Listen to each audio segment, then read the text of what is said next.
하고 있습니다.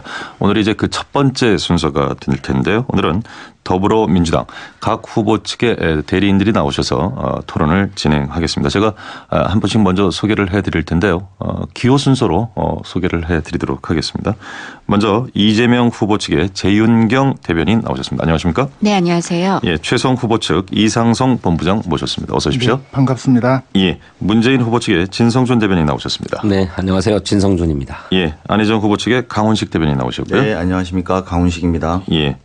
한 번 소개하느라고 저도 좀 숨이 차고 네 분 한꺼번에 나오셔서 고맙습니다. 예. 반갑습니다. 이런 시각에 이렇게 물론 요즘 뭐 경선이기 때문에 좀 일찍부터 움직이시겠습니다만 나오셔서 상당히 좀 민감하고 무거운 주제를 집중 토론하기에는 아직 좀 몸이나 입이 안 풀리셨을 것 같아서요. 괜찮으시겠습니까?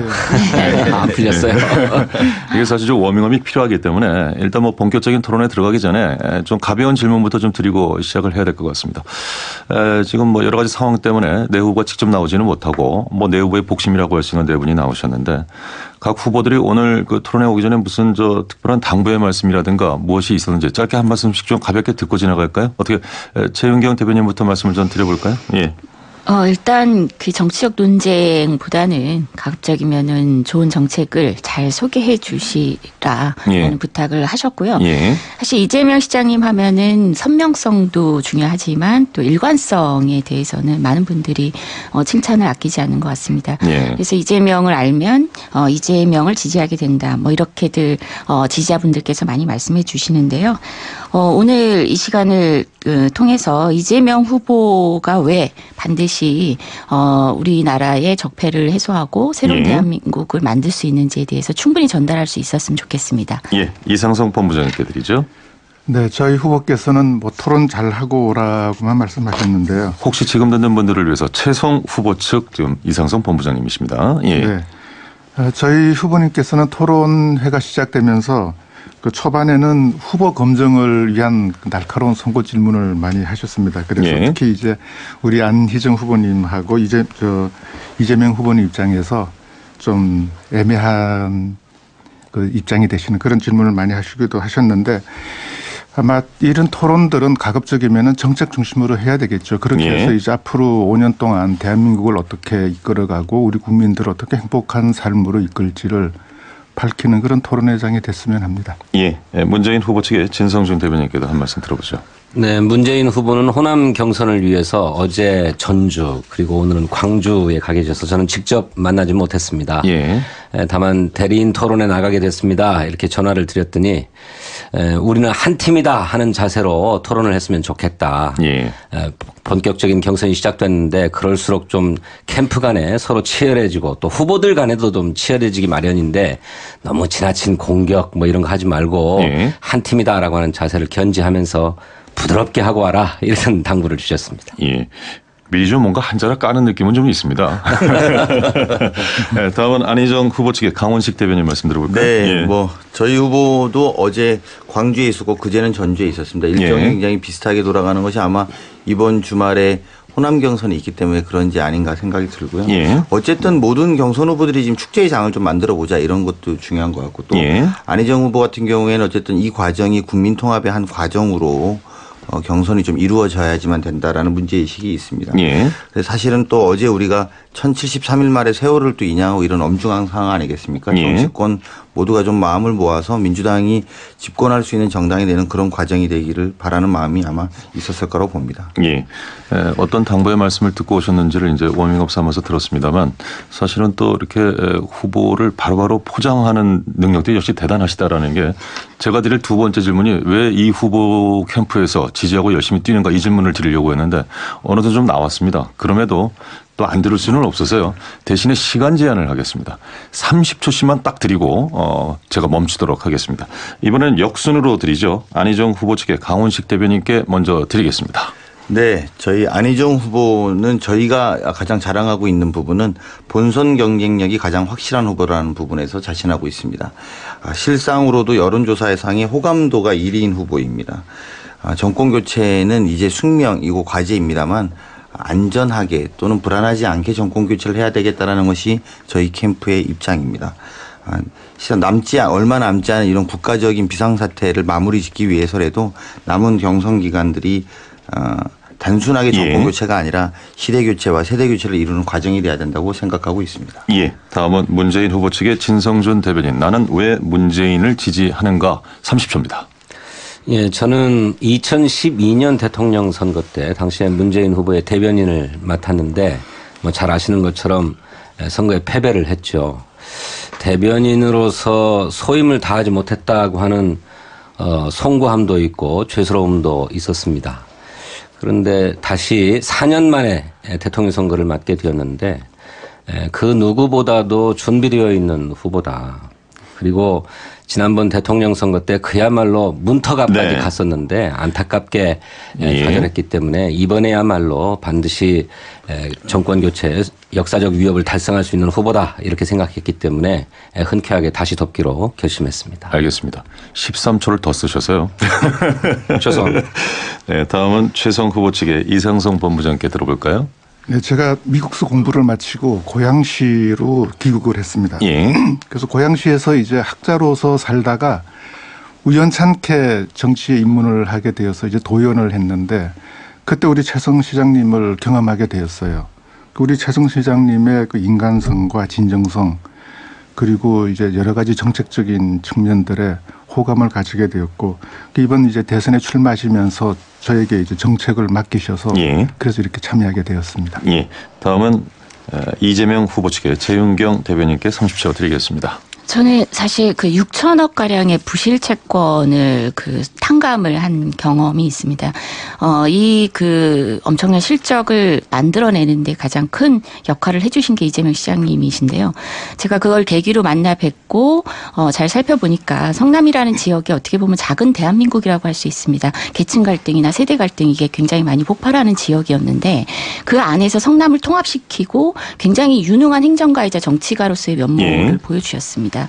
바로 이런 모습이 지금 우리 대한민국에 많은 개혁의 과제를 완성하고 새로운 대한민국을 예. 거듭나는 데 필요한 게 아닌가 싶습니다. 알겠습니다. 제가 이제 한번 테스트 삼아서 시간을 재봤는데요.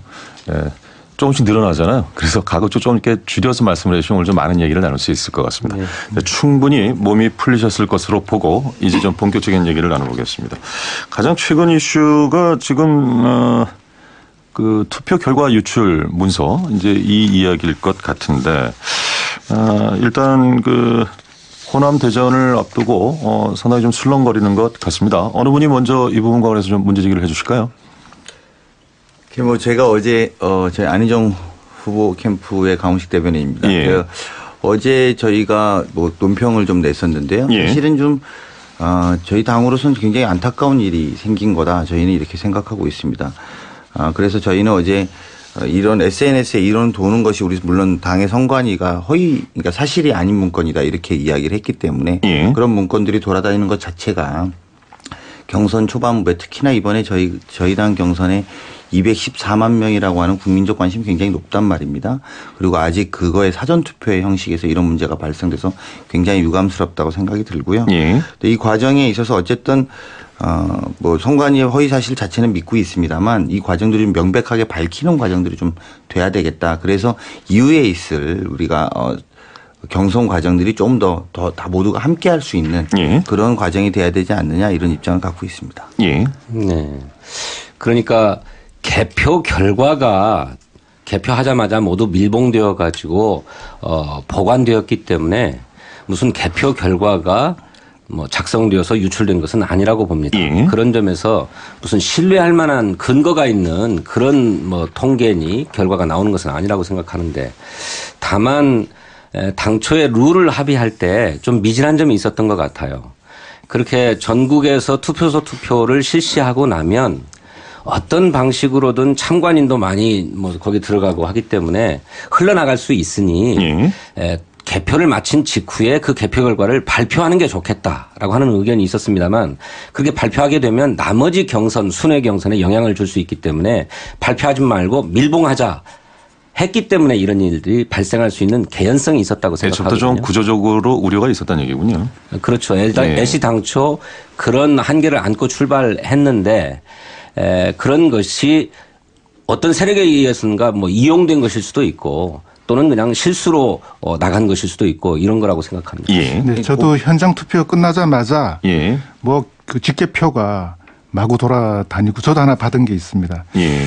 그래서 이렇게 되면은 압도적인 그 지지를 받은 후보가 밴드웨건 현상으로 지지자들이 몰릴 수가 있거든요. 예. 그래서 이거는 좀 심각한 문제다. 애초에 이 경선 설계를 할 때 뭔가가 좀 잘못되었다.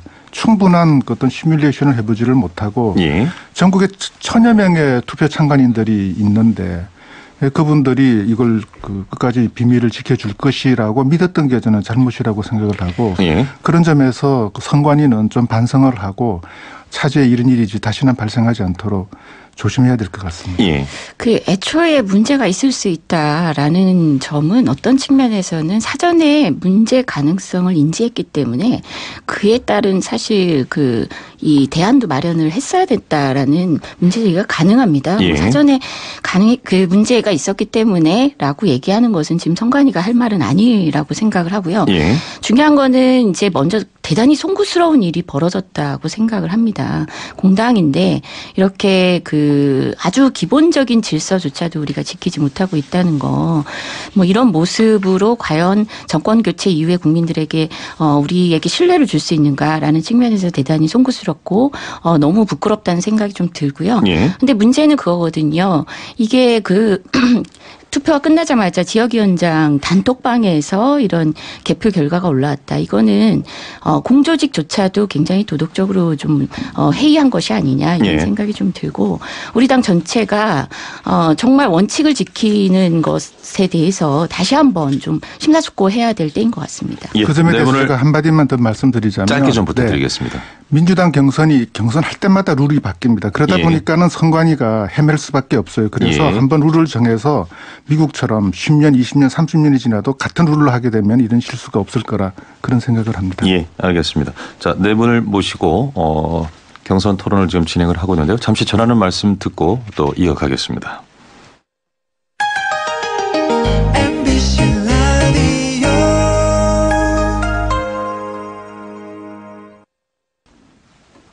예, 지금 여러분께서는 저희 시선집중의 특별기획입니다. 사당의 대선 경선 토론 더불어민주당 편을 함께하고 계십니다. 각 후보를 대변해서 재윤경 대변인, 이상성 본부장, 진성준 대변인 그리고 강원식 대변인 나와서 진행을 하고 있는데요. 이제 2부 시간이 그렇게 많지가 않기 때문에 한 주제 정도를 소화할 수 있을는지 모르겠습니다.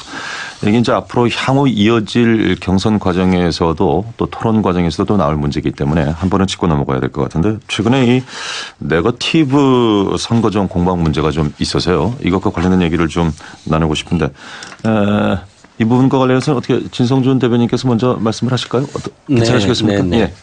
그 이른바 네거티브 선거전의 계기가 되었던 것이 한 텔레비전 방송 토론에서 문재인 후보가 내 인생의 한 장면이라고 하는 코너에서 당신의 그 특전사 공수부대 시절의 사진을 들고 나와서 그때 군 생활을 잘 해가지고 훈련을 잘 받아서 표창을 받았는데 마침 하필 그때 공수 여단장 부대장이 전두환 여단장이었다라고 하는 얘기를 하면서 불거지기 시작했습니다. 예.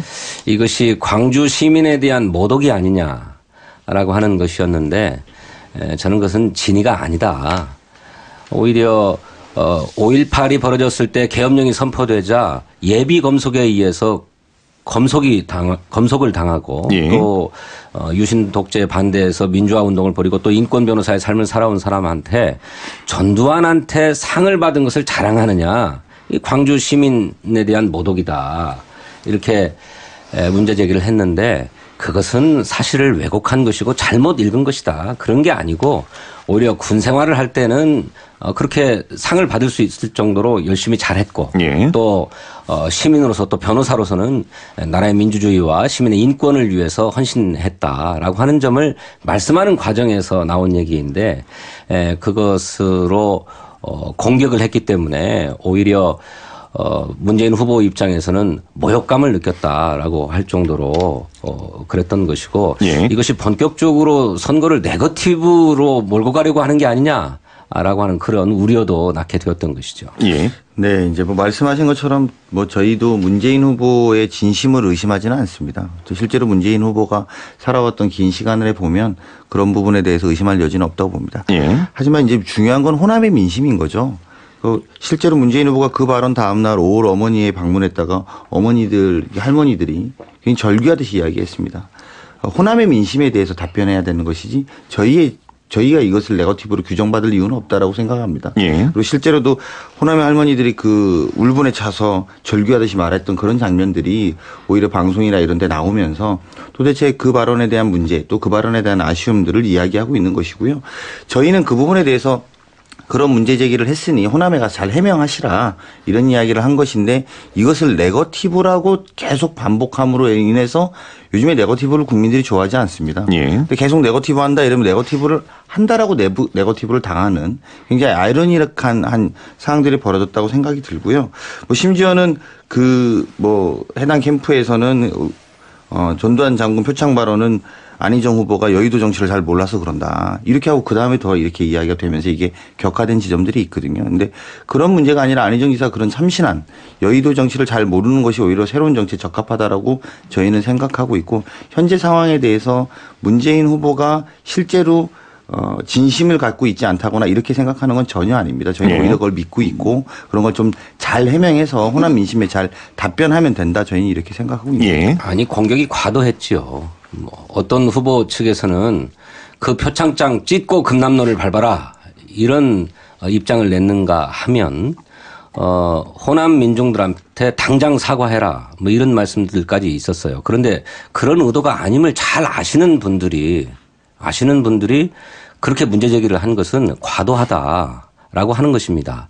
그리고 안희정 후보에게 여의도 정치를 잘 몰라서 그러는 것 아니냐라고 하는 얘기는 그 무슨 표창장 발언 때문에 그런 것이 아니고 당신이 최근에 페이스북에도 쓴 글이 있었습니다마는 예. 당신의 진정과 선의를 몰라주고 왜 이것을 자꾸 정치적으로 공격만 하려고 하느냐. 이를테면 특히 대연정 문제와 관련해서 여소야대 국면에서 야당과도 대화하고 협치해야 되는데 왜 대연정 한다라고 하는 거를 정치적 야합이라고 자꾸만 공격을 하느냐라고 하는 서운함에서 나오는 것인데 그거는 정말로 여의도 정치의 문법을 모르는 말씀이다. 이런 생각이 드는 거죠. 저는 그 문제가 저희가 안희정 지사가 최근에 이제 페이스북에 쓰신 내용 때문에 이제 말씀하시는 것 같은데요. 예. 사실은 굉장히 절규하듯이 쓰는 글입니다. 본인이 표현해 보면 정말 안타깝고 속상하고 또 지난 시간 동안에 당을 떠나간 많은 같은 동지들이 있지 않습니까? 이 동지의 심정을 이제 같은 상황이 되는 노무현 대통령을 모시면서 본인이 구속을 대신했던 그런 후보로서는 정말 견디기 어려운 상황이라는 것을 대변하고 있는 절규 같은 이야기라고 좀 보면 되실 것 같고요. 예. 실제로 그런 것들을 여의도 정치라고 만약에 답변해야 된다라고 하면 저희는 참 곤욕스럽다고 생각이 들 수밖에 없다고 봅니다. 아니 저는 예. 그게 좀 잠시만요. 예, 예, 예. 이게 지금 시간이 이게 2분 정도밖에 남지가 않았습니다. 그래서 뭐 이어갈 수는 있겠습니다만 다른 뭐 대연정 얘기에서도 다 이 이야기가 좀 나올 수는 있을 것 같고요. 일단 그 두 분의 말씀도 한 말씀씩만 좀 듣고 좀 넘어가야 될 것 같습니다. 네네. 예. 네거티브 논쟁에서는 지금 이제 우리 최성 캠프가 예. 좀 객관적인 입장인 것 같습니다. 그동안 토론을 쭉 지켜보면은 1위 여론조사 1위 그 문재인 후보를 향해서 2, 3위 후보들이 집중적으로 좀 공격을 하는 그런 측면이 있습니다. 그래서 심지어 우리 후보에게는 질문도 한 번 안 하고 넘어가는 그런 경우도 있었는데 네거티브를 그동안 토론에서 했다면은 그 안희정 후보하고 이재명 후보가 주로 했지 문재인 후보는 주로 방어적인 입장이었고요. 그리고 공수부대에 있을 때 전두환 표창장 받은 문제도 저도 이제 직접 그 중계방송을 다 봤는데, 네. 이게 그냥 우스갯소리로 지나가는 말이었지 그것이 무슨 뭐 전두환한테 표창장 받은 것을 자랑한 말은 아니었거든요. 그래서 저는 좀 드리고 싶은 말씀이 그 형제의 눈 속에 있는 티는 보고 내 눈 속에 있는 들보는 깨닫지 못하느냐라는 그 성서의 말씀을. 근데 예. 표창장 찢으란 말은 최성 후보님께서 하셨습니다. 그래서 저희는 그 말이 사실 최성 후보가 한 말이 어떤 면에서는 그 호남분들께 위로가 될 수 있는 좋은 적절한 좀 과민한 반응이었을 수도 있습니다. 예. 그 실제 그 당시에 하려고 했던 말씀하고자 했던 의도는 그게 아니었다는 걸 누구나 다 알죠. 근데 또 그 이름 석자에 소스라치게 놀라고 분노하는 분들도 계실 수 있습니다. 상처받는 분들이 계실 수 있으니 그분들께는 사실 그 작은 행위로 인해서 괜히 상처를 줬다면 그런 과한 행위라도 해서 좀 사과를 해 주시는 게 그분들을 위로하는 자리가 되지 않겠느냐 이런 의미였고요.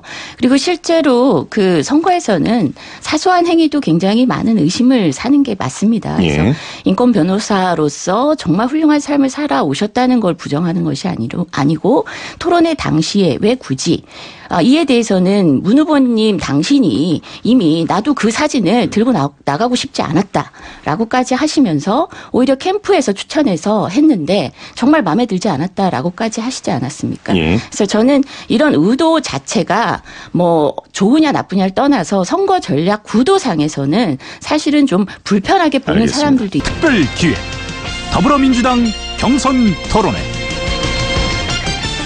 그야말로 세상을 바꿀 필승 카드는 이재명뿐이라고 자부합니다. 세상을 바꿔왔습니다. 저의 인생을 그야말로 바꿔왔듯이 성남을 바꾸었고 그 실력으로 앞으로 대한민국도 바꾸고 싶습니다. 개혁 대통령, 우리 모두가 함께 잘 사는 공정한 나라, 저 이재명이 만들겠습니다. 김대중 정부 청와대 행정관, 국회의원 그리고 재선 고양시장으로서 청렴하고 국정 운영이 풍부한 저 최성희 위기에 대한민국을 구조해내겠습니다. 지지율에 연연해하지 마시고 누가 대한민국을 구조할 수 있는 적임자인가를 여러분 보시고 선택해 주십시오. 저는 대통령이 할 일을 잘 알고 있습니다. 정책과 국정 운영 로드맵까지 잘 준비되어 있습니다. 더 준비된 문재인이 국민과 함께 정의롭고 깨끗한 나라 만들겠습니다. 국민 여러분, 저 문재인과 함께 해주십시오. 국민 여러분께서는 정권 교체를 통해서 새로운 대한민국을 만들으라고 명령하고 계십니다. 저 안희정이라고 생각합니다. 확실한 정권 교체의 카드이며 국가와 국민의 위기를 통합으로 이끌 수 있는 안정과 개혁의 리더십, 새로운 정치, 새로운 대한민국을 만들겠습니다.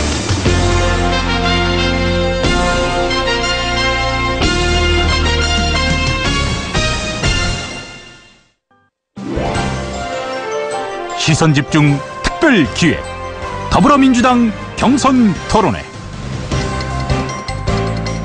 예, 저희 시선집중에서는 특별기획으로 앞으로 4당의 대선 경선 토론회를 연속해서 진행할 예정입니다. 오늘 그 첫날 더불어민주당 편을 듣고 계신데요. 다시 한번 오늘 스튜디오에 직접 나와주셔서 열띤 토론을 이어가고 계신 각 후보 측의 대리인분들 소개해 올리겠습니다.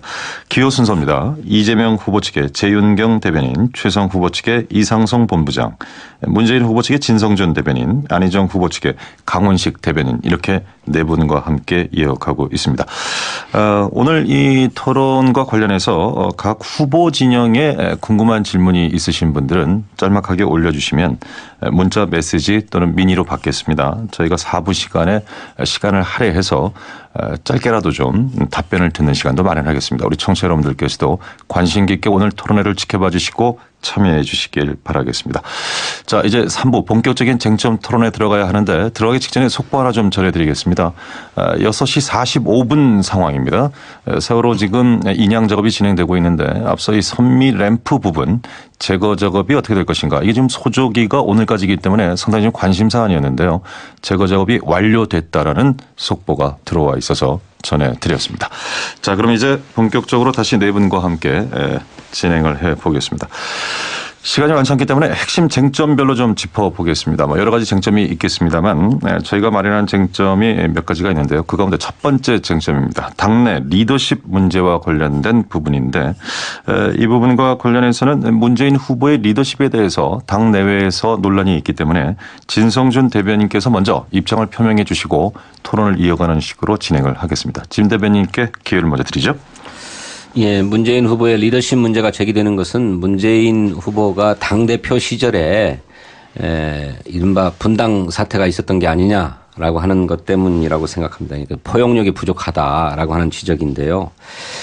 당시를 돌이켜 보면 뭐 안철수 의원이 탈당을 하고 또 뭐 박지원 의원 등 탈당했던 게 모두가 다 문재인 대표가 추진했던 당 혁신 작업에 대해서 반대해서 탈당했던 것입니다. 예.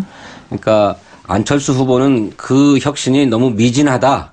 그러니 전당대회를 통해 가지고 새 리더십을 뽑아서 혁신을 더 강하게 밀고 나가야 된다. 이런 주장을 하시면서 총선 4개월 전에 전당대회를 주장했고 그 전당대회가 받아들여지지 않자 탈당을 하신 거고요.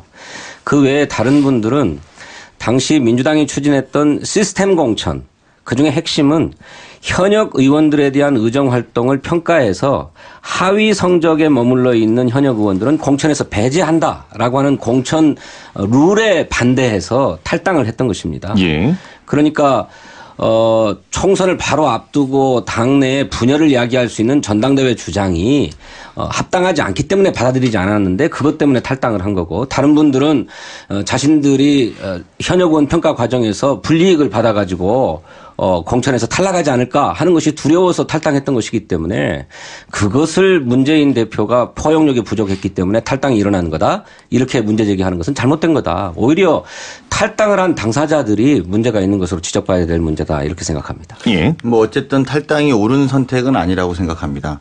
하지만 그분들이 개혁에 동의하지 않아서 탈당을 했다라고 보기에는 사실 그렇게 동의하지 않은 분들이 나가서 창당을 해서 소위 호남에서 석권하지 않았습니까? 이게 국민의당 이야기죠. 예. 그럼 사실은 그분들까지 함께 했으면 지금 저희 당, 우리 당은 더불어민주당은 아주 큰 거대 정당으로서 국정 운영이 아주 중요한 축이 됐을 것인데 그래서 호남 전체가 다 했다라는 것은 호남에 있는 민심들이 동의하지 않는 개혁이었다라고 볼 수밖에 없는 것 아니냐 이런 부분의 지적을 피할 수 없을 것 같고요. 예. 그렇게 탈당해놓고 이제 우리가 정권 교체가 유리해진 국면이니까 협치로서 문제를 풀어나가겠다. 이게 과연 협치가 잘 될 수 있을 것이냐. 국정 운영을 하는 데 있어서 그때마다 또 개혁에 대한 문제라든지 과거에 대한 과거지사에 대한 이야기가 나올 것이기 때문에 과연 지금과 같이 대통령 탄핵 이후에 나라가 어려운 상황에서 통합의 리더십을 적절하게 운영할 수 있느냐. 예. 그리고 정치적 리더십으로 이런 것들을 협치할 수 있느냐에 대한 의구심을 가지는 건 계속 쟁점으로 남을 것 같습니다. 예. 저는 좀 다른 측면에서 이 리더십 문제를 분석하고 싶은데요. 사실 우리나라 정치 풍토가 all or nothing 제로섬 게임이었습니다. 승자가 모든 것을 독식하는 그런 이제 체계였는데 그래서 지금 이제 문재인 캠프에 대해서 이런 공격이 오는 것도 뭐 친노, 친문 패권주의를 부르짖는 사람들도 내심은 승자가 모든 것을 독식하면서 이제 그 권력에서 배제될 것을 두려워하는 그런 두려움이 내심에 있지 않나 그런 생각입니다. 그 실제로 이제 들리는 말에 의하면은 뭐 문재인 캠프에는 문캠에는 뭐 교수가 몇백 명이다. 전체 캠프 규모가 뭐 몇천 명이다. 이런 이제 소문들이 막 돌고 있는데 예. 이렇게 거대한 캠프를 꾸리고 있으면은 이제 선거가 끝난 다음에 만약에 문재인 후보가 대통령으로 당선된다면은 같은 민주당에 있으면서도 그 모든 권력에서 혹은 이제 국정에서 배제될지도 모른다라고 하는 그런 두려움이 있는 것 같아요. 그래서 지난번 이제 토론회 때 안희정 후보께서 민주당 내에 인수위를 구성할 의향이 없으시냐 이런 질문을 하신 것도 민주당 전체로서 이 국정을 운영해야지 예. 문재인 캠프 그 단독으로 하는 것은 문제가 있다 이런 이제 취지에서 말씀하신 것 같은데 그래서 그 문재인 후보께서는 이제 차제에 이런 세간의 그 풍문과 두려움을 잠재울 수 있는 예. 그런 그 특단의 대책을 발표하시면 어떨까? 그러니까는 이제 선거가 끝나면은 만약에 대통령으로 당선되신다면 예. 캠프를 해체하고 아주 공정한 그 인사위원회를 검증단을 구성을 해서 아주 객관적으로 여러 분야에서 인재들을 등용하는 그런 시스템을 예. 지금 발표하신다면은 이런 리더십 문제에 대한 그 논란이 한층 잠재워질 수 있지 않을까 그런 생각을 합니다. 예. 일단 뭐 리더십은 여러 각도로 살펴볼 수 있을 것 같은데요. 그러니까 저는 오히려 일관성의 측면도 좀 리더십의 굉장히 중요한 요소라고 보고 있습니다. 예. 물론 뭐 그 여러 정치적 환경에 따라서 뭐 언제나 같은 입장을 고수할 수만은 없는 것이 정치 현실이지만 그럼에도 불구하고 좀 지나치게 자주 입장이 바뀌는 모습에서 좀 그 리더십에 의구심을 가질 수도 있다고 생각하고요. 예. 그리고 또 그 많은 분들께서 지적을 하다시피 공교롭게도 여러 원인이 있었겠죠. 뭐 그리고 양측에 뭐 서로 화해할 수 없는 어떤 그 벽이 있었겠지만 어찌됐건 그 경쟁자로서 함께했던 분들이 대부분 떠나갔다. 뭐 심지어 최근에는 이제 몇 개월 전까지 당대표로 모셔서 예. 당대표를 역임하셨던 분까지도 떠나셨는데 이런 과정이 뭐냐면 떠나는 것 자체는 있을 수 있다고 생각하고 뭐 그 좋은 일은 아니지만 또 이게 뭐 불가피한 측면도 있다고 생각합니다. 그러나 떠나는 과정에서 충분히 배려하고 차후에라도 함께할 수 있는 이런 그 연대의 가능성이 열려 있느냐라는 측면에서 예. 문재인 후보님의 리더십에 많은 문제 제기가 이루어지는 건 그 연대의 가능성조차 차단해 버리는 그런 모습들을 종종 보기 때문에 우려가 예. 많은 거고요. 그래서 실제로 경쟁자들이 떠난 것이 끝난 게 아니고 다시는 같이 하지 않겠다라는 굉장히 그 극단의 관계 그 단절 이런 모습까지 보이고 있어서 우려가 예. 되는 것이 사실인데 정권 교체 이후에 우리가 여소야대가 되지 않습니까? 정권이 교체되면. 근데 그분들이 이렇게 장담을 하고 있는 상황에서 같이 예. 할 수 없다라고 한다면 과연 우리가 이렇게 그 여소야대 과정에서 개혁 과제를 완성할 힘을 우리가 획득할 수 있느냐라는 측면에서 대단히 우려하고 있고 예. 이 부분에 대해서는 저희가 단지 문제 제기만 하는 게 아니고요. 저는 이걸 좀 수용하고 이제라도 연대의 가능성에 대해서 좀 더 폭넓은 행보가 이어지셨으면 좋겠다라는 생각이 듭니다. 예. 혹시 진 의원님 더 추가적으로 하실 말씀이 있으신지요? 아니 왜 없겠습니까? 그럼 짧게 좀 예, 너무 부탁드리겠습니다. 많은 말씀들을 주셔서 그러는데 예. 여소야대 국면에서 반드시 야당과 협치해야 합니다. 대화와 타협해야 되고 그 민주주의 본령 아닙니까? 예. 설령 여소야대가 아니고 여대 야소라 하더라도 야당과 대화해야 되는 거죠. 그런데 그것과 야당 세력과 통합을 해야 된다거나 또는 연정을 해서 권력을 나눠야 된다라고 하는 얘기는 다른 얘기입니다. 이게 좀 자연스럽게 리더십하고 대연정 문제가 지금 연결이 되고 있는데 이거 뭐 나누지 않겠습니다. 이어가시죠. 예. 그런데 이것을 서로 혼용해서 쓰고 있어요. 예. 저는 대화와 타협은 어느 사회에든 어느 시대에든 있어야 되는 것이고 그것이 특별한 게 아니고 민주주의의 가장 기초적인 소양에 해당하는 문제라고 생각합니다. 그런데 이거와 관련해 가지고 당신은 대화하지 않으려고 하는 사람이냐, 당신은 타협하지 않으려고 하는 사람이냐 이렇게 공격하는 것은 부당한 공격이라고 생각합니다. 예. 네, 뭐 그건 공격이 아니고요. 말씀하신 것처럼 진성준 의원의 의견에 저희도 동의합니다. 협치는 민주주의의 기본이죠. 예. 그리고 어떤 역대 정권에서도 심지어 여당이 크다 하더라도 협치하지 않겠다라고 했던 정당이나 대통령은 없었습니다. 뒤집어 말하면 협치만으로 지금의 문제를 해결할 수 없다라는 것도 포함되어 있는 것입니다. 심지어 박근혜 대통령도 협치하겠다고 했습니다. 의회와 소통하겠다고 했습니다. 그게 다 안 되지 않았습니까? 그러니까 이런 것들에 대한 문제를 그러면 어떻게 풀 것이냐라는 것이 이제 저희 안희정 캠프의 고민이고요. 그런 결과로 나온 것이 대연정입니다. 대연정에 대해서 오해를 여러 가지 하고 계신데 실제로 그러니까 협치는 소통의 방식, 당연한 어떤 기본이라면 대연정은 정치의 한 형태입니다. 예. 예컨대 가령 예를 들면 대연정이 항구적인 것이냐? 그렇지 않습니다. 대연정은 국가의 위기상이나 어려웠을 때 일시적으로 진행할 수 있는 것입니다. 왜냐하면 대연정이 항구적으로 하면 정당 자체가 의미가 없어집니다. 각 정당의 자체가 다 붕괴돼 버리는 거죠. 정당이 각자의 색깔을 가지고 할 때 의미가 있는데 소위 말하는 주도하는 입장에서의 대연정이라는 것은 시간이 지나고 나면 가령 예를 들면 자유한국당의 입장은 없어지는 것입니다. 이 자유한국당의 지지층의 입장에서 보면 과거에 더불어민주당 대연정한 사람이 왜 우리한테 표 달라고 하냐 이럴 수밖에 없거든요. 예. 그렇다면 대연정을 왜 하느냐. 지금이 국가의 위기 상황이기 때문에 하는 것입니다. 개혁을 하기 위해서 대연정을 하는 게 아니고 위기 상황이기 때문에 위기 하는 상황이고 것입니까? 동시에 개혁을 위해서 하는 거죠. 이를테면 개혁이 필요한 이유가 위기 상황이기 때문에 개혁이 필요한 것 아니겠습니까? 이명박 정부나 박근혜 정부에서 협치가 안 됐던 이유는 그들이 말로는 그렇게 하면서도 하지 않았던 거는 의석수를 믿고 그냥 집권 여당을 거수기로 동원하려고 했기 때문입니다. 그런 게 아니고 의회에서 여야가 합의한 것은 다 무엇이든 받아가지고 집행하겠다라고 하는 태도를 취했다면은 왜 협치가 안 됐겠어요? 그런 게 아니고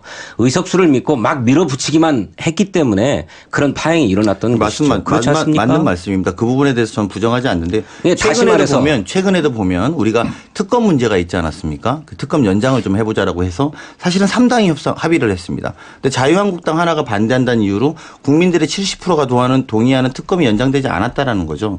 그러니까 현재에도 이미 일어나는 일이라는 겁니다. 가령 예를 들면 우리가 그러면 대연정이 어느 나라에서 했고 어떻게 됐는지도 한번 좀 살펴보시고 저는 이야기를 좀 했습니다. 대연정은 대체로 의원내각제 국가에서 이루어졌던 것이고요. 그걸 모르는 바 아닙니다. 아니 의원내각제가 아닌 나라에서도 많이 잠시만요. 네. 일단 강 의원님의 말씀을 좀 듣고 반론을 듣죠.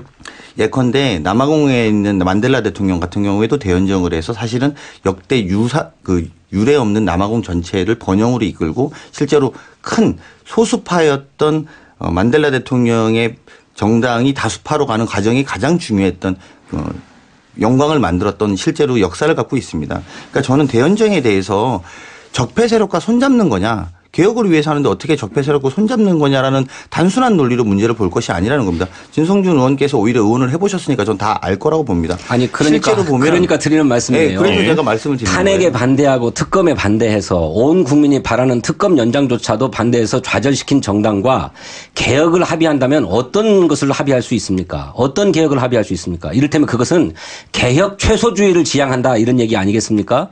지금은 우리 사회의 근본적인 변화와 개혁을 요구하는 때입니다. 말씀하신 대로 국가적인 위기 상황인데 이 위기를 근본적인 개혁을 통해서 돌파해야 되겠다라고 하는 것이 국민적인 합의예요. 그런데 아주 기초적인 그리고 아주 상식적인 요구조차도 거부하는 새누리당 잔존 세력, 친박 정당과 연정을 한다고 하면 그들과 합의할 수 있는 개혁의 수준이 무엇입니까?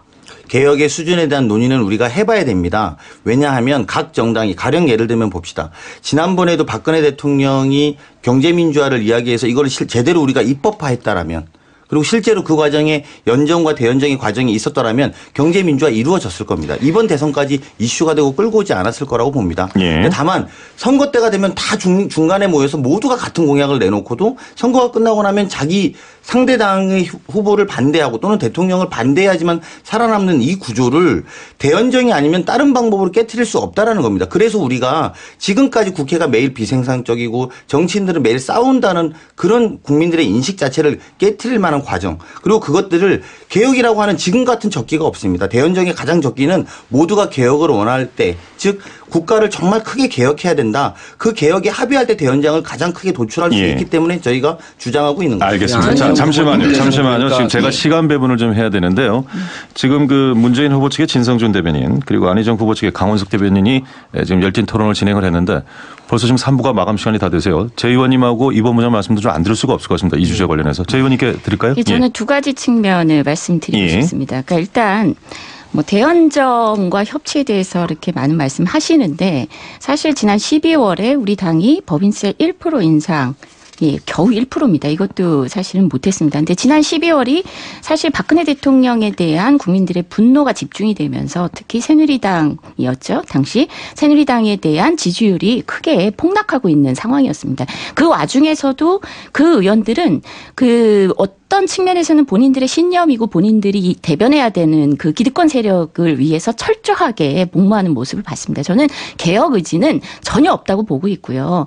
이런 그 세력에 대해서 우리가 사실은 어느 정도는 심판을 해야 되는데 맞습니다. 이제 현실에서 그래도 협치가 중요하니 뭐 이 심판과 협치 이후에 또 길게 봐서 대연정 뭐 이런 게 다 필요하다고 보면 어떤 과정을 우리가 담보해야 되는가. 저는 사실 그 당시에도요. 정치권은 탄핵에 대해서 어떤 측면에서는 어정쩡한 입장을 보였는데 그걸 강제했던 것은 시민들이었습니다. 시민들이 촛불을 들고 탄핵을 완성시켰다는 거죠. 그래서 지금은요. 조금 더 직접 민주주의적 그 요소를 도입을 해서라도 촛불 시민과의 연정 이를 통한 전 심판 이것이 선행이 되어야만 그래야만 개혁을 중심으로 논의가 가능하고 설득도 가능하고 그리고 함께할 수 있는 협치도 가능하다 이렇게 생각을 합니다. 예, 이번 부장님. 네. 저는 대연정 주장을 안희정 후보께서 하시는 것을 보면서 굉장히 놀랐는데요. 노무현 대통령이 대연정 시도했다가 아주 엄청난 낭패를 보지 않았습니까? 그리고 이제 그 안희정 후보께서 자유한국당과의 연정은 그들이 개혁적 정책에 동의하면이라는 이제 조건을 붙이셨는데 이건 제 귀에는 어떻게 들리느냐 하면은 김정은이 서울 와서 엎드려 빌면 용서해 주겠다라는 이런 하나만한 말씀이라고 봐요. 색깔이 비슷하다고 해서 꼭 먹어봐야 맛을 아는 거 아니지 않아요, 우리가? 그래서 이 안희정 후보의 말씀은 뭐 변명이 되기는 하겠지만 대통령으로서 판단력에는 심각한 문제가 있다는 겁니다. 이런 정도도 미리 예측 못하고 그 대연정 제안을 한다는 것은 이제 그 정도 판단도 못하는 분이라면 이제 뭐 IMF라든지 혹은 뭐 연평해전이나 일본의 뭐 독도 불법 점거와 같은 이런 국가 비상사태가 발생하면은 우왕좌왕 안 한다는 보장을 어떻게 하겠습니까? 예. 노론꾼과 기업 경영자들이 왜 망하느냐 하면요. 둘 다 본전 생각하다가 망하는 겁니다. 지금이라도 자유한국당과의 연정 발언은 실수였다고 사과하고 일단락 짓는 것이 더 이상 잃지 않는 길이라고 생각합니다. 예, 4부를 마치기 전에 강 대변인의 말씀을 좀 듣고요. 필요한 부분은 광고를 듣고 좀 기회를 더 드리겠습니다. 예. 저희 후보가 본전 생각을 해서 한다면은 대연정하면 안 되죠. 대연정은 우리 것을 주는 것이기 때문입니다. 그렇기 때문에 오히려 더 우리 것을 지키자는 분들이 대연정에 반대하고 있다는 걸로 알고 있습니다. 하지만 대한민국은 같이 가야 되고 크게 통합을 이루는 과정이 필요합니다. 본전 생각에 대한 관점이 아니라 대한민국을 어쨌든 전체적으로 끌고 가고 싶은 그런 면에서 저희가 대연정을 제안했다. 그리고 이런 것들 예를 들면 우리 뭐 존경하는 문재인 후보께서도 5.18 정신 광주 정신 헌법 전문에 넣자. 이거 연정 안 하면 불가능합니다. 헌법을 바꾸는 문제인데요, 더군다나. 그리고 이것들이 지금 지난 시간 동안 국회의 개헌특위에서 계속 논의됐습니다. 5.18 정신을 헌법에 넣자. 근데 계속 못 넣습니다. 왜? 새누리당이 반대하니까요. 근데 이런 것들을 실제적으로 진일보시키기 위한 과정들을 만들기 위해서라도 대연정의 과정은 필요하다. 그리고 이것이 우리가 지금과 같은 상황이면 거의 가능하다. 그래서 개혁적인 과제들을 다 만들어서 그 과제들을 실천시키기 위해서 대연정이 필요하다라고 저희는 주장하고 있는 거죠. 혹시 제 의원님께서 이해할 수 없는 게요. 아니 이런 상황에서도 특검법조차가 통과를 못 시켰어요. 국회가. 5.18 헌법 만들겠다. 200석 아니면 불가능하죠. 개헌해야 되니까. 그렇죠. 그런데 이번에 대통령 탄핵을 대연정했기 때문에 했던 것입니까? 대연정이 아니어도 국민의 압도적인 요구와 지지가 있으면 가능한 겁니다. 그리고 그것을 돌파해내는 것이 대통령의 리더십이라고 하는 거고요. 그런데 대연정만이 그런 개혁들을 추진할 수 있다라고 얘기하는 게 어불성설이라고 하는 거예요. 아니죠. 아까 말씀드렸던 것처럼 대연정을 하자면 상대와 권력을 나눠야 되는데 권력을 나누기 위해서 개혁과제에 합의하는 과정이 필요하지 않습니까? 권력을 나누는 것에 대해서만 방점을 두시면 안 될 것 같습니다. 대연정이라고 하는 게 그건 아닙니까? 맞죠. 그렇지만 아까 저는 오히려 재윤경 의원이 하신 말씀이 더 맞다고 보는데 탄핵을 만드는 건 정치권의 합의가 아닙니다. 촛불의 민심이 두려워서 한 것이죠. 그럼 마찬가지 아닙니까? 그때마다 그러면 모든 국민들은 촛불로 나와서 이것들을 해결해야 되는 게 대한민국 정치의 한계가 될 수밖에 없다는 것을 지적하는 겁니다. 알겠습니다. 여기까지 듣겠습니다. 예, 진 의원님 잠시만요. 열띤 토론 고맙습니다. 스튜디오가 아주 후끈 달아오르고 있는데요. 잠시 식히고 가겠습니다.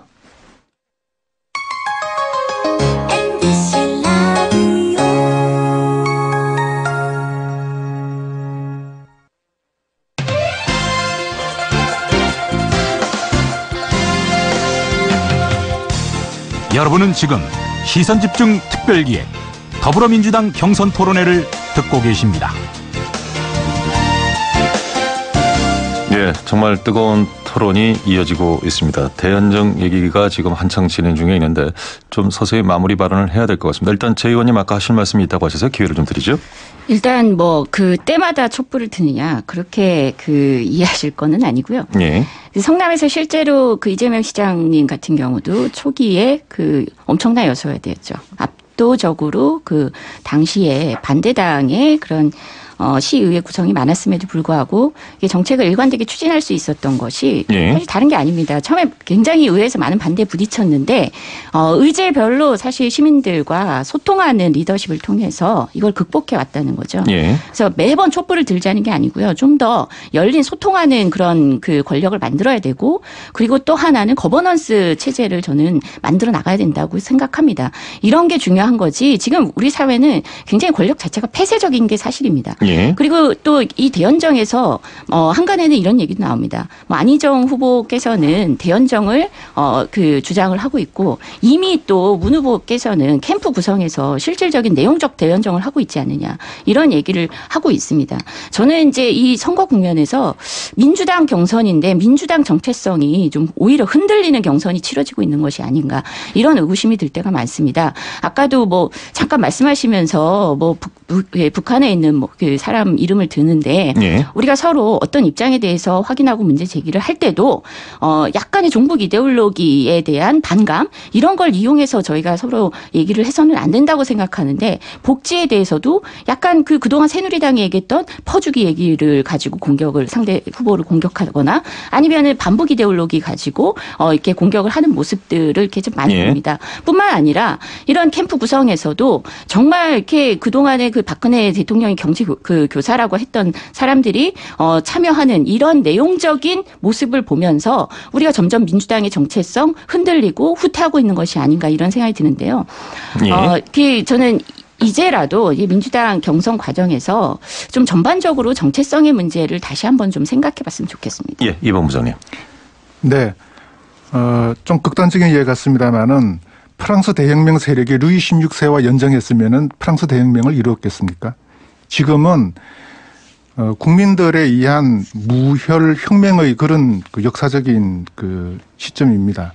그래서 우리 정치권에서는 국민들과 대연정을 해야 된다고 저는 생각을 하고요. 그동안 국민들이 민주당에 대해서 적극적인 지지를 못한 것은 민주당 내에 좀 반개혁적인 그런 성향을 가진 분들이 분위기를 자꾸 흐려서 국민들이 실망을 해서 적극적 지지를 못했는데 이번에 만약 정권을 잡게 되면은 적극적인 의지를 가지고 개혁을 추진해 나가면은 온 국민이 열광적으로 성원을 해서 오히려 이 개혁에 저항하는 반대 정치 세력을 국민들이 눌러줄 거라고 생각을 합니다. 그런데 그분들하고 손을 잡자고 하는 것은 국민들의 뜻에 저항하는 것이고 국민들을 배신하는 것이죠. 촛불 민심을 배신하는 거라고 저는 생각을 합니다. 그래서 적극적인 그 개혁 의지를 가지고 밀고 나가면 우리 국민들이 민주당 힘을 실어줄 것이라고 생각을 하고요. 그리고 이제 우리 재윤경 의원님께서 이제 제가 드린 말씀에 종북 프레임이라고 말씀을 하셨는데 그건 제가 종북 프레임을 걸려고 하는 게 아니고 이 말씀이 얼마나 의미 없는 말인가 그것에 대한 예로서 그렇게 들은 것일 뿐입니다. 예, 지금 최성 후보 측에 이상성 본부장께서 말씀을 하셨고요. 지금 이 대연정과 관련해서는 새 캠프가 이 안희정 캠프 쪽을 공격하는 양상이기 때문에 마지막 발언 하나를 좀 짧게 제가 한 3, 40초 드릴 수 있을 것 같은데요. 예, 말씀 듣고 가시죠. 아니 그러면 마지막 발언 하시기 전에 제 말씀 한 말씀 자, 이분은 문재인 후보 측의 진성준 대변인입니다. 15초만 말씀드립니다. 예. 문제의 핵심은 대통령이 민주주의적인 소양과 자질이 부족한 데 있는 겁니다. 대통령의 뜻을 무조건 관철하려고 하다 보니 집권 여당을 이용해서 국회에서 수로 밀어붙여서 이런 문제가 발생한 건데 대통령이 삼권 분립 정신에 철저히 입각해서 국회의 합리적인 토론과 그로 인한 합의를 존중하겠다는 입장만 견지한다면 여야 간에 권력을 나누지 않아도 국회에서 얼마든지 합리적 토론을 통해서 생산적인 결론을 도출해낼 수 있어요.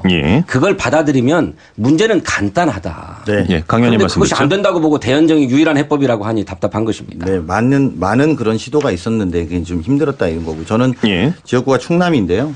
충남에서 민주당으로 오래 하셨던 분이 오래 하셨던 동지들이 실제로 DJP가 연합한다고 할 때 다들 개혁 정부가 되지 않을 거라고 지적했습니다. 이제 그럼에도 불구하고 가장 보수적인 데랑 어떻게 우리가 함께하냐. 가장 우리 진보적인 김대중 당시 후보가 어떻게 저렇게 김종필 후보와 같은 사람과 함께 손을 잡느냐.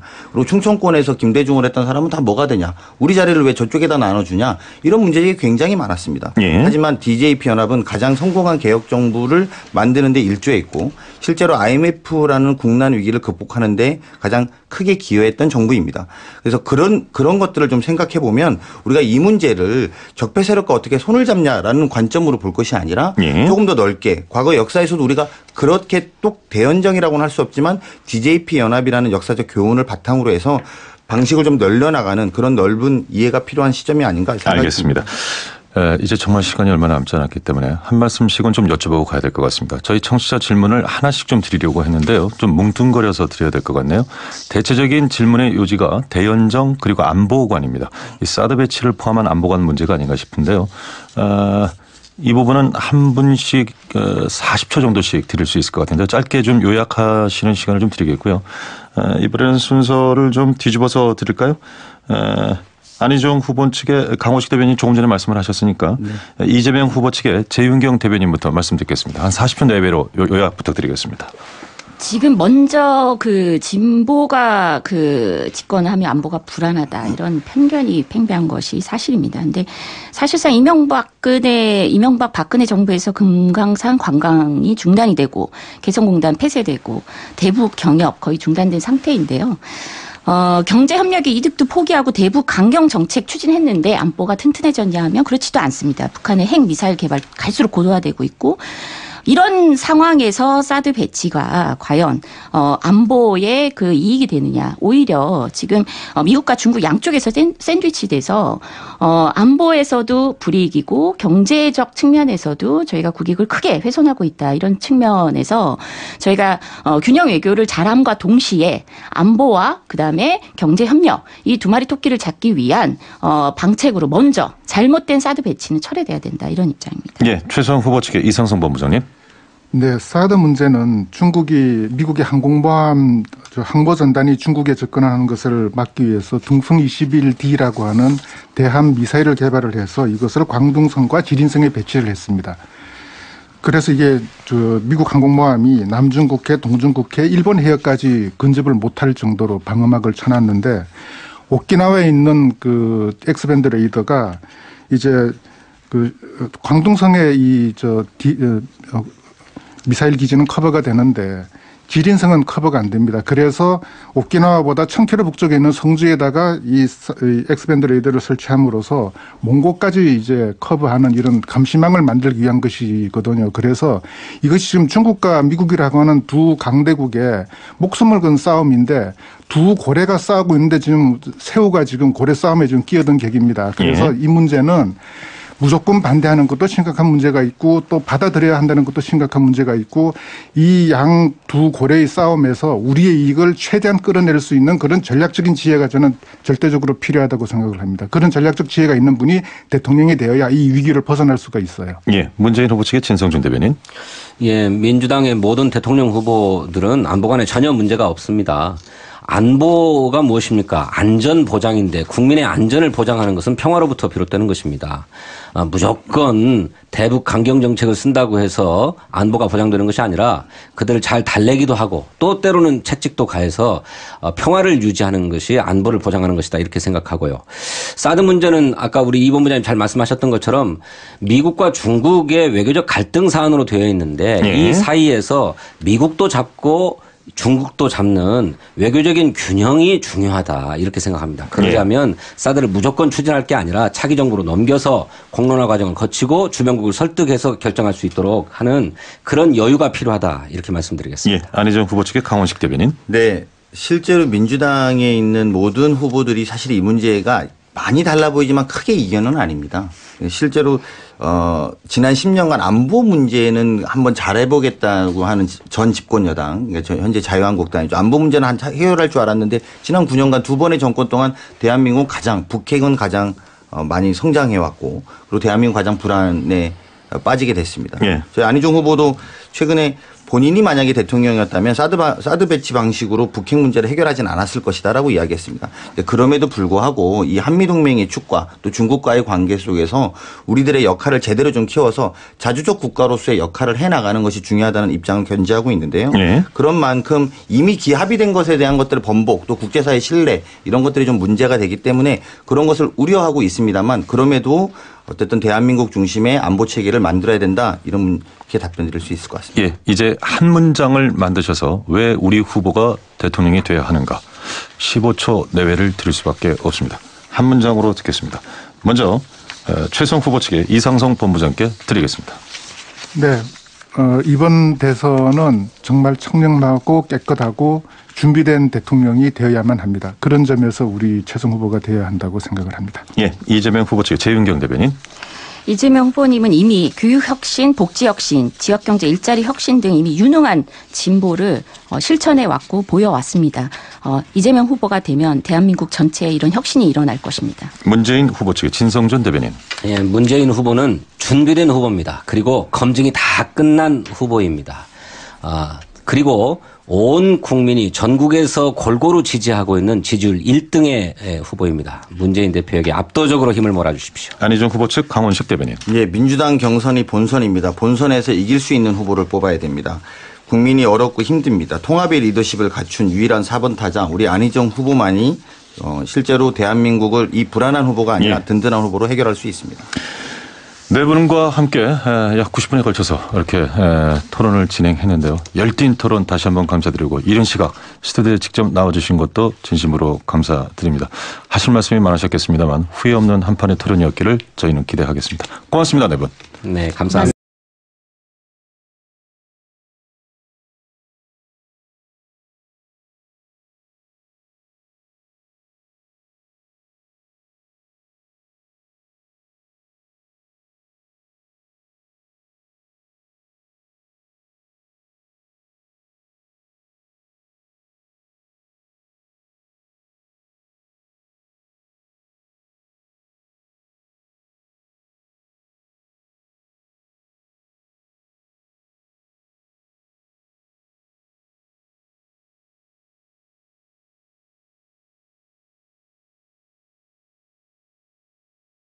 예. 그런 점에서 선관위는 좀 반성을 하고 차주에 이런 일이 다시는 발생하지 않도록 조심해야 될 것 같습니다. 예. 그 애초에 문제가 있을 수 있다라는 점은 어떤 측면에서는 사전에 문제 가능성을 인지했기 때문에 그에 따른 사실 이 대안도 마련을 했어야 됐다라는 문제제기가 가능합니다. 예. 사전에 그 문제가 있었기 때문에라고 얘기하는 것은 지금 선관위가 할 말은 아니라고 생각을 하고요. 예. 중요한 거는 이제 먼저 대단히 송구스러운 일이 벌어졌다고 생각을 합니다. 공당인데 이렇게 아주 기본적인 질서조차도 우리가 지키지 못하고 있다는 거, 뭐 이런 모습으로 과연 정권 교체 이후에 국민들에게 우리에게 신뢰를 줄 수 있는가라는 측면에서 대단히 송구스럽고 너무 부끄럽다는 생각이 좀 들고요. 예. 근데 문제는 그거거든요.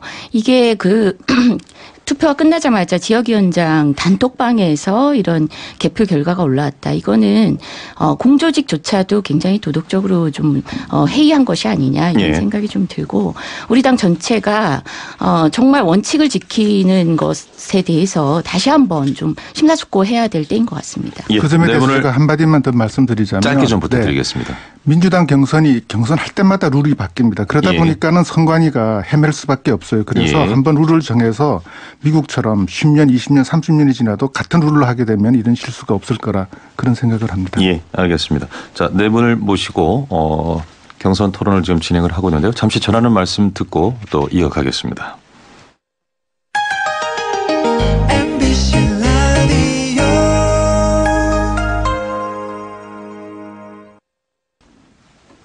예, 지금 여러분께서는 저희 시선집중의 특별 기획입니다. 사당의 대선 경선 토론 더불어민주당 편을 함께하고 계십니다. 각 후보를 대변해서 재윤경 대변인, 이상송 본부장, 진성준 대변인 그리고 강원식 대변인 나와서 진행을 하고 있는데요. 이제 2부 시간이 그렇게 많지가 않기 때문에 한 주제 정도를 소화할 수 있을는지 모르겠습니다. 이게 이제 앞으로 향후 이어질 경선 과정에서도 또 토론 과정에서도 나올 문제이기 때문에 한 번은 짚고 넘어가야 될 것 같은데 최근에 이 네거티브 선거정 공방 문제가 좀 있어서요. 이것과 관련된 얘기를 좀 나누고 싶은데 이 부분과 관련해서 어떻게 진성준 대변인께서 먼저 말씀을 하실까요? 괜찮으시겠습니까? 네. 예. 그 이른바 네거티브 선거전의 계기가 되었던 것이 한 텔레비전 방송 토론에서 문재인 후보가 내 인생의 한 장면이라고 하는 코너에서 당신의 그 특전사 공수부대 시절의 사진을 들고 나와서 그때 군 생활을 잘 해가지고 훈련을 잘 받아서 표창을 받았는데 마침 하필 그때 공수 여단장 부대장이 전두환 여단장이었다라고 하는 얘기를 하면서 불거지기 시작했습니다. 예. 이것이 광주 시민에 대한 모독이 아니냐라고 하는 것이었는데 저는 그것은 진위가 아니다. 오히려 5.18이 벌어졌을 때 계엄령이 선포되자 예비 검속에 의해서 검속을 당하고 예. 또 유신 독재에 반대해서 민주화 운동을 벌이고 또 인권 변호사의 삶을 살아온 사람한테 전두환한테 상을 받은 것을 자랑하느냐. 이 광주 시민에 대한 모독이다. 이렇게 문제 제기를 했는데 그것은 사실을 왜곡한 것이고 잘못 읽은 것이다. 그런 게 아니고 오히려 군 생활을 할 때는 그렇게 상을 받을 수 있을 정도로 열심히 잘했고 예. 또 시민으로서 또 변호사로서는 나라의 민주주의와 시민의 인권을 위해서 헌신했다라고 하는 점을 말씀하는 과정에서 나온 얘기인데 그것으로 공격을 했기 때문에 오히려 문재인 후보 입장에서는 모욕감을 느꼈다라고 할 정도로 그랬던 것이고 예. 이것이 본격적으로 선거를 네거티브로 몰고 가려고 하는 게 아니냐라고 하는 그런 우려도 낳게 되었던 것이죠. 예. 네, 이제 뭐 말씀하신 것처럼 뭐 저희도 문재인 후보의 진심을 의심하지는 않습니다. 또 실제로 문재인 후보가 살아왔던 긴 시간을 보면 그런 부분에 대해서 의심할 여지는 없다고 봅니다. 예. 하지만 이제 중요한 건 호남의 민심인 거죠. 실제로 문재인 후보가 그 발언 다음 날 5월 어머니에 방문했다가 할머니들이 굉장히 절규하듯이 이야기했습니다. 호남의 민심에 대해서 답변해야 되는 것이지 저희가 이것을 네거티브로 규정받을 이유는 없다라고 생각합니다. 예. 그리고 실제로도 호남의 할머니들이 그 울분에 차서 절규하듯이 말했던 그런 장면들이 오히려 방송이나 이런 데 나오면서 도대체 그 발언에 대한 문제 또 그 발언에 대한 아쉬움들을 이야기하고 있는 것이고요. 저희는 그 부분에 대해서 그런 문제 제기를 했으니 호남에 가서 잘 해명하시라 이런 이야기를 한 것인데 이것을 네거티브라고 계속 반복함으로 인해서 요즘에 네거티브를 국민들이 좋아하지 않습니다. 예. 근데 계속 네거티브 한다 이러면 네거티브를 한다라고 네거티브를 당하는 굉장히 아이러니한 상황들이 벌어졌다고 생각이 들고요. 뭐 심지어는 해당 캠프에서는 전두환 장군 표창 발언은 안희정 후보가 여의도 정치를 잘 몰라서 그런다. 이렇게 하고 그다음에 더 이렇게 이야기가 되면서 이게 격화된 지점들이 있거든요. 근데 그런 문제가 아니라 안희정 지사가 그런 참신한 여의도 정치를 잘 모르는 것이 오히려 새로운 정치에 적합하다라고 저희는 생각하고 있고 현재 상황에 대해서 문재인 후보가 실제로 진심을 갖고 있지 않다거나 이렇게 생각하는 건 전혀 아닙니다. 저희는 네. 오히려 그걸 믿고 있고 그런 걸 좀 잘 해명해서 호남 민심에 잘 답변하면 된다. 저희는 이렇게 생각하고 있습니다. 예. 아니 공격이 과도했지요. 어떤 후보 측에서는 그 표창장 찢고 금남로를 밟아라 이런 입장을 냈는가 하면 호남 민중들한테 당장 사과해라 뭐 이런 말씀들까지 있었어요. 그런데 그런 의도가 아님을 잘 아시는 분들이 그렇게 문제 제기를 한 것은 과도하다라고 하는 것입니다. 그리고 안희정 후보에게 여의도 정치를 잘 몰라서 그러는 것 아니냐라고 하는 얘기는 그 무슨 표창장 발언 때문에 그런 것이 아니고 당신이 최근에 페이스북에도 쓴 글이 있었습니다마는 예. 당신의 진정과 선의를 몰라주고 왜 이것을 자꾸 정치적으로 공격만 하려고 하느냐. 이를테면 특히 대연정 문제와 관련해서 여소야대 국면에서 야당과도 대화하고 협치해야 되는데 왜 대연정 한다라고 하는 거를 정치적 야합이라고 자꾸만 공격을 하느냐라고 하는 서운함에서 나오는 것인데 그거는 정말로 여의도 정치의 문법을 모르는 말씀이다. 이런 생각이 드는 거죠. 저는 그 문제가 저희가 안희정 지사가 최근에 이제 페이스북에 쓰신 내용 때문에 이제 말씀하시는 것 같은데요. 예. 사실은 굉장히 절규하듯이 쓰는 글입니다. 본인이 표현해 보면 정말 안타깝고 속상하고 또 지난 시간 동안에 당을 떠나간 많은 같은 동지들이 있지 않습니까? 이 동지의 심정을 이제 같은 상황이 되는 노무현 대통령을 모시면서 본인이 구속을 대신했던 그런 후보로서는 정말 견디기 어려운 상황이라는 것을 대변하고 있는 절규 같은 이야기라고 좀 보면 되실 것 같고요. 예. 실제로 그런 것들을 여의도 정치라고 만약에 답변해야 된다라고 하면 저희는 참 곤욕스럽다고 생각이 들 수밖에 없다고 봅니다. 아니 저는 그게 좀 잠시만요. 예, 이게 지금 시간이 이게 2분 정도밖에 남지가 않았습니다. 그래서 뭐 이어갈 수는 있겠습니다만 다른 뭐 대연정 얘기에서도 다 이 이야기가 좀 나올 수는 있을 것 같고요. 일단 그 두 분의 말씀도 한 말씀씩만 또 듣고 좀 넘어가야 될 것 같습니다. 예. 네거티브 논쟁에서는 지금 이제 우리 최성 캠프가 예. 좀 객관적인 입장인 것 같습니다. 그동안 토론을 쭉 지켜보면은 1위 여론조사 1위 그 문재인 후보를 향해서 2, 3위 후보들이 집중적으로 좀 공격을 하는 그런 측면이 있습니다. 그래서 심지어 우리 후보에게는 질문도 한 번 안 하고 넘어가는 그런 경우도 있었는데 네거티브를 그동안 토론에서 했다면은 안희정 후보하고 이재명 후보가 주로 했지 문재인 후보는 주로 방어적인 입장이었고요. 그리고 공수부대에 있을 때 표창장, 전두환 표창장 받은 문제도 저도 이제 직접 그 중계방송을 다 봤는데, 네. 이 그냥 우스갯소리로 지나가는 말이었지 그것이 무슨 뭐 전두환한테 표창장 받은 것을 자랑한 말은 아니었거든요. 그래서 저는 좀 드리고 싶은 말씀이 그 형제의 눈 속에 있는 티는 보고 내 눈 속에 있는 들보는 깨닫지 못하느냐라는 그 성서의 말씀을. 근데 표창장 찌질한 말은 최성 후보님께서 하셨습니다. 그래서 저희는 그 말이 사실 최성 후보가 한 말이 어떤 면에서는 그 호남분들께 위로가 될 수 있는 좋은 적절한 좀 과민한 반응이었을 수도 있습니다. 뭐 그 실제 그 당시에 하려고 했던 말씀하고자 했던 의도는 그게 아니었다는 걸 누구나 다 알죠. 근데 또 그 이름 석자에 소스라치게 놀라고 분노하는 분들도 계실 수 있습니다. 상처받는 분들이 계실 수 있으니 그분들께는 사실 그 작은 행위로 인해서 괜히 상처를 줬다면 그런 과한 행위라도 해서 좀 사과를 해 주시는 게 그분들을 위로하는 자리가 되지 않겠느냐 이런 의미였고요.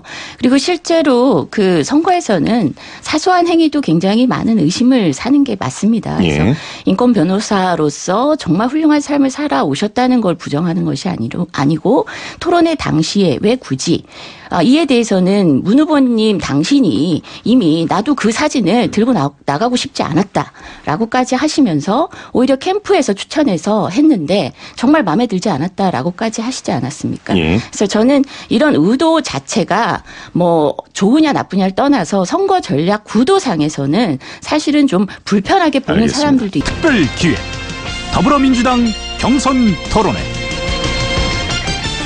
그야말로 세상을 바꿀 필승 카드는 이재명뿐이라고 자부합니다.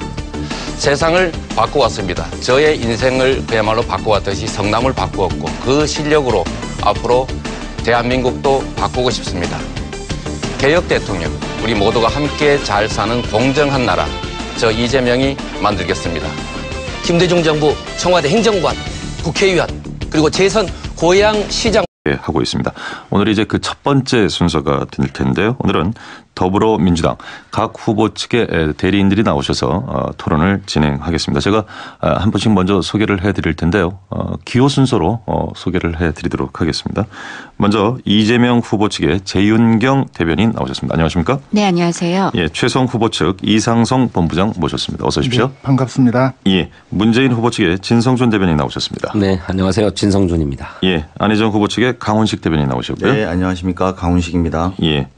한 분 한 분 소개하느라고 저도 좀 숨이 차고 네 분 한꺼번에 나오셔서 고맙습니다. 예. 반갑습니다. 이런 시각에 이렇게 물론 요즘 뭐 경선이기 때문에 좀 일찍부터 움직이시겠습니다만 나오셔서 상당히 좀 민감하고 무거운 주제를 집중 토론하기에는 아직 좀 몸이나 입이 안 풀리셨을 것 같아서요. 괜찮으시겠습니까? 네, 안 풀렸어요.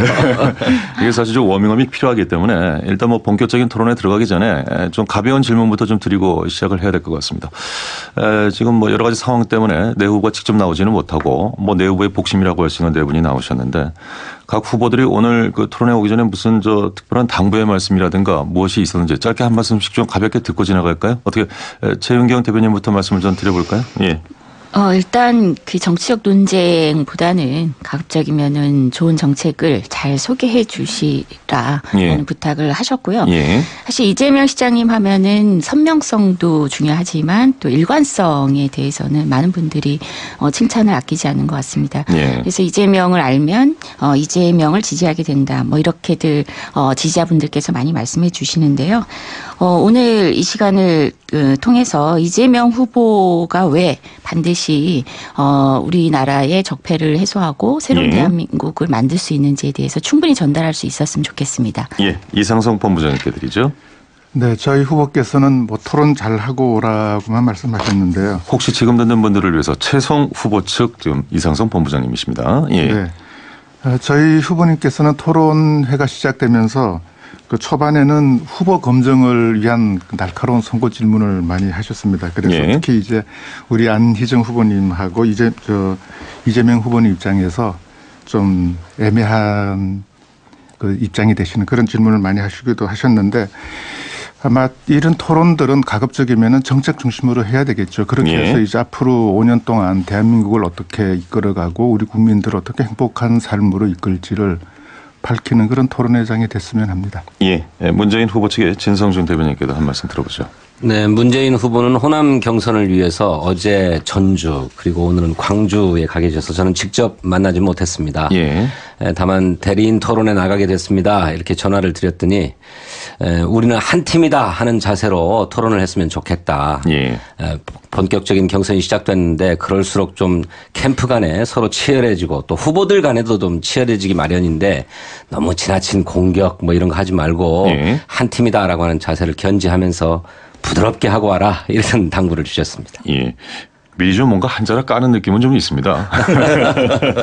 네, 다음은 안희정 후보 측의 강원식 대변인 말씀 들어볼까요? 네, 예. 뭐 저희 후보도 어제 광주에 있었고 그제는 전주에 있었습니다. 일정이 예. 굉장히 비슷하게 돌아가는 것이 아마 이번 주말에 호남 경선이 있기 때문에 그런지 아닌가 생각이 들고요. 예. 어쨌든 모든 경선 후보들이 지금 축제의 장을 좀 만들어 보자 이런 것도 중요한 것 같고 또 예. 안희정 후보 같은 경우에는 어쨌든 이 과정이 국민 통합의 한 과정으로 경선이 좀 이루어져야지만 된다라는 문제의식이 있습니다. 예. 그래서 사실은 또 어제 우리가 1073일 말에 세월을 또 인양하고 이런 엄중한 상황 아니겠습니까? 예. 정치권 모두가 좀 마음을 모아서 민주당이 집권할 수 있는 정당이 되는 그런 과정이 되기를 바라는 마음이 아마 있었을 거라고 봅니다. 예.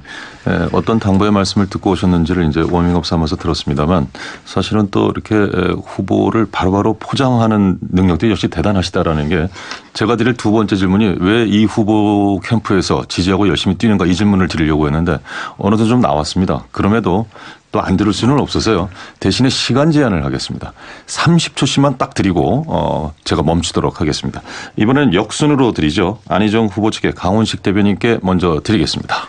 네, 저희 안희정 후보는 저희가 가장 자랑하고 있는 부분은 본선 경쟁력이 가장 확실한 후보라는 부분에서 자신하고 있습니다. 실상으로도 여론조사의 상에 호감도가 1위인 후보입니다. 정권 교체는 이제 숙명이고 과제입니다만 안전하게 또는 불안하지 않게 정권 교체를 해야 되겠다라는 것이 저희 캠프의 입장입니다. 얼마 남지 않은 이런 국가적인 비상사태를 마무리 짓기 위해서라도 남은 경선 기간들이 단순하게 정권 교체가 아니라 시대 교체와 세대 교체를 이루는 과정이 돼야 된다고 생각하고 있습니다. 예. 다음은 문재인 후보 측의 진성준 대변인. 나는 왜 문재인을 지지하는가 30초입니다.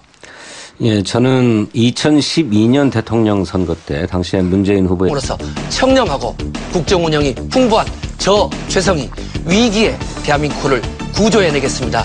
지지율에 연연해하지 마시고 누가 대한민국을 구조할 수 있는 적임자인가를 여러분 보시고 선택해 주십시오. 저는 대통령이 할 일을 잘 알고 있습니다. 정책과 국정 운영 로드맵까지 잘 준비되어 있습니다. 더 준비된 문재인이 국민과 함께 정의롭고 깨끗한 나라 만들겠습니다. 국민 여러분, 저 문재인과 함께 해 주십시오. 국민 여러분께서는 정권 교체를 통해서 새로운 대한민국을 만들으라고 명령하고 계십니다.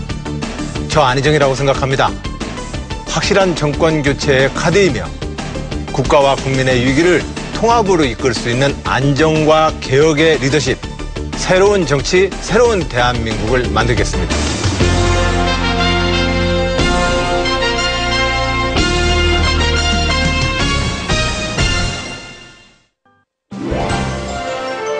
시선집중 특별기획 더불어민주당 경선 토론회.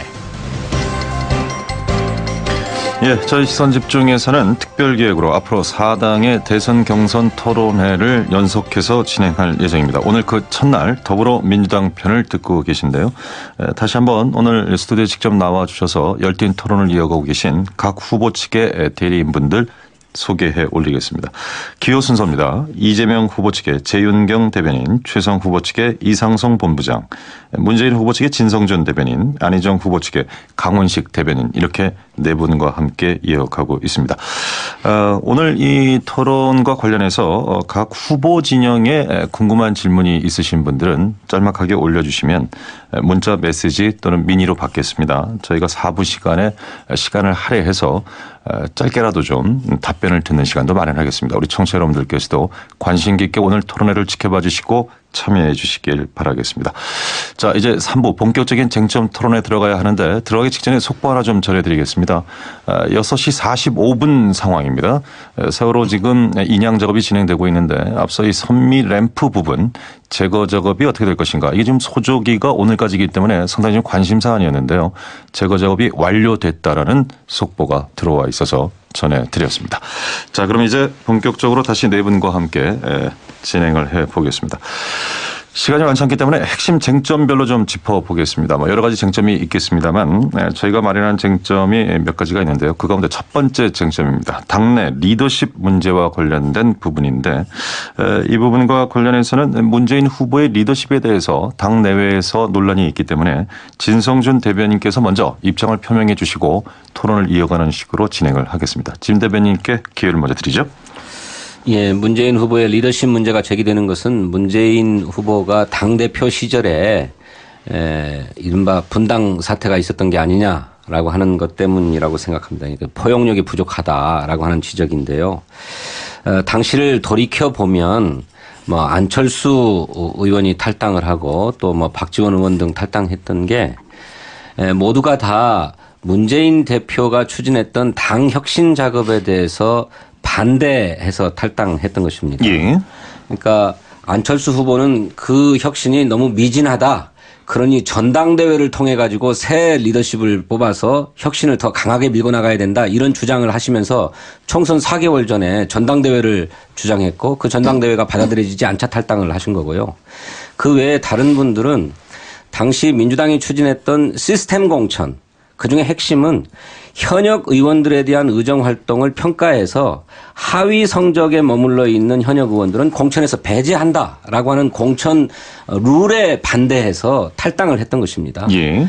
그러니까 총선을 바로 앞두고 당내에 분열을 야기할 수 있는 전당대회 주장이 합당하지 않기 때문에 받아들이지 않았는데 그것 때문에 탈당을 한 거고, 다른 분들은 자신들이 현역 의원 평가 과정에서 불이익을 받아가지고 공천에서 탈락하지 않을까 하는 것이 두려워서 탈당했던 것이기 때문에 그것을 문재인 대표가 포용력이 부족했기 때문에 탈당이 일어난 거다, 이렇게 문제 제기하는 것은 잘못된 거다. 오히려 탈당을 한 당사자들이 문제가 있는 것으로 지적받아야 될 문제다, 이렇게 생각합니다. 예. 어쨌든 탈당이 옳은 선택은 아니라고 생각합니다. 하지만 그분들이 개혁에 동의하지 않아서 탈당을 했다라고 보기에는 사실 그렇게 동의하지 않은 분들이 나가서 창당을 해서 소위 호남에서 석권하지 않았습니까? 이게 국민의당 이야기죠. 예. 그럼 사실은 그분들까지 함께 했으면 지금 저희 당, 우리 당은, 더불어민주당은 아주 큰 거대 정당으로서 국정 운영이 아주 중요한 축이 됐을 것인데, 그래서 호남 전체가 다 했다라는 것은 호남에 있는 민심들이 동의하지 않는 개혁이었다라고 볼 수밖에 없는 것 아니냐, 이런. 대변인을 맡았는데 잘 아시는 것처럼 선거에 패배를 했죠. 대변인으로서 소임을 다하지 못했다고 하는 송구함도 있고 죄스러움도 있었습니다. 그런데 다시 4년 만에 대통령 선거를 맡게 되었는데 그 누구보다도 준비되어 있는 후보다. 그리고 지난번 대통령 선거 때 그야말로 문턱앞까지 갔었는데 안타깝게 좌절했기 때문에 이번에야말로 반드시 정권 교체 역사적 위협을 달성할 수 있는 후보다, 이렇게 생각했기 때문에 흔쾌하게 다시 돕기로 결심했습니다. 알겠습니다. 13초를 더 쓰셔서요. 죄송합니다. 네, 다음은 최성 후보 측의 이상성 본부장께 들어볼까요? 네, 제가 미국서 공부를 마치고 고양시로 귀국을 했습니다. 예. 그래서 고양시에서 이제 학자로서 살다가 우연찮게 정치에 입문을 하게 되어서 이제 도연을 했는데, 그때 우리 최성 시장님을 경험하게 되었어요. 우리 최성 시장님의 그 인간성과 진정성, 그리고 이제 여러 가지 정책적인 측면들에 호감을 가지게 되었고, 이번 이제 대선에 출마하시면서 저에게 이제 정책을 맡기셔서 예. 그래서 이렇게 참여하게 되었습니다. 예. 다음은 이재명 후보 측의 최윤경 대변인께 30초 드리겠습니다. 저는 사실 그 6천억 가량의 부실 채권을 그 탕감을 한 경험이 있습니다. 이 그 엄청난 실적을 만들어내는데 가장 큰 역할을 해주신 게 이재명 시장님이신데요. 제가 그걸 계기로 만나 뵙고 잘 살펴보니까 성남이라는 지역이 어떻게 보면 작은 대한민국이라고 할 수 있습니다. 계층 갈등이나 세대 갈등 이게 굉장히 많이 폭발하는 지역이었는데 그 안에서 성남을 통합시키고 굉장히 유능한 행정가이자 정치가로서의 면모를 보여주셨습니다. 바로 이런 모습이 지금 우리 대한민국에 많은 개혁의 과제를 완성하고 새로운 대한민국으로 거듭나는 데 필요한 게 아닌가 싶습니다. 알겠습니다. 제가 이제 한번 테스트 삼아서 시간을 재봤는데요. 조금씩 늘어나잖아요. 그래서 가급적 좀 이렇게 줄여서 말씀을 해주시면 오늘 좀 많은 얘기를 나눌 수 있을 것 같습니다. 충분히 몸이 풀리셨을 것으로 보고 이제 좀 본격적인 얘기를 나눠보겠습니다. 가장 최근 이슈가 지금 그 투표 결과 유출 문서 이제 이 이야기일 것 같은데 일단 그 호남 대전을 앞두고 상당히 좀 술렁거리는 것 같습니다. 어느 분이 먼저 이 부분과 관해서 좀 문제 제기를 해주실까요? 뭐 제가 어제 저희 안희정 후보 캠프의 강훈식 대변인입니다. 어제 저희가 뭐 논평을 좀 냈었는데요. 사실은 좀 저희 당으로서는 굉장히 안타까운 일이 생긴 거다. 저희는 이렇게 생각하고 있습니다. 그래서 저희는 어제 이런 SNS에 이런 도는 것이 우리 물론 당의 선관위가 그러니까 사실이 아닌 문건이다 이렇게 이야기를 했기 때문에 그런 문건들이 돌아다니는 것 자체가 경선 초반부에 특히나 이번에 저희 당 경선에 214만 명이라고 하는 국민적 관심이 굉장히 높단 말입니다. 그리고 아직 그거의 사전투표의 형식에서 이런 문제가 발생돼서 굉장히 유감스럽다고 생각이 들고요. 근데 이 과정에 있어서 어쨌든 뭐 선관위의 허위 사실 자체는 믿고 있습니다만 이 과정들이 좀 명백하게 밝히는 과정들이 좀 돼야 되겠다. 그래서 이후에 있을 우리가 경선 과정들이 좀 더 다 모두가 함께 할 수 있는 그런 과정이 돼야 되지 않느냐 이런 입장을 갖고 있습니다. 네. 그러니까 개표 결과가 개표하자마자 모두 밀봉되어 가지고 보관되었기 때문에 무슨 개표 결과가 뭐 작성되어서 유출된 것은 아니라고 봅니다. 그런 점에서 무슨 신뢰할 만한 근거가 있는 그런 뭐 통계니 결과가 나오는 것은 아니라고 생각하는데 다만 당초에 룰을 합의할 때 좀 미진한 점이 있었던 것 같아요. 그렇게 전국에서 투표소 투표를 실시하고 나면 어떤 방식으로든 참관인도 많이 뭐 거기 들어가고 하기 때문에 흘러나갈 수 있으니 개표를 마친 직후에 그 개표 결과를 발표하는 게 좋겠다라고 하는 의견이 있었습니다만 그렇게 발표하게 되면 나머지 경선, 순회 경선에 영향을 줄 수 있기 때문에 발표하지 말고 밀봉하자 했기 때문에 이런 일들이 발생할 수 있는 개연성이 있었다고 생각하거든요. 애초부터 좀 구조적으로 우려가 있었다는 얘기군요. 그렇죠. 일단 애시당초 그런 한계를 안고 출발했는데 그런 것이 어떤 세력에 의해서인가 뭐 이용된 것일 수도 있고 또는 그냥 실수로 나간 것일 수도 있고 이런 거라고 생각합니다. 네, 저도 현장 투표 끝나자마자 뭐 그 직계표가 마구 돌아다니고 저도 하나 받은 게 있습니다. 그래서 이렇게 되면은 압도적인 그 지지를 받은 후보가 밴드웨건 현상으로 지지자들이 몰릴 수가 있거든요. 그래서 이거는 좀 심각한 문제다. 애초에 이 경선 설계를 할 때 뭔가가 좀 잘못되었다. 충분한 어떤 시뮬레이션을 해보지를 못하고 전국에 1000여 명의 투표 참관인들이 있는데 그분들이 이걸 끝까지 비밀을 지켜줄 것이라고 믿었던 게 저는 잘못이라고 생각을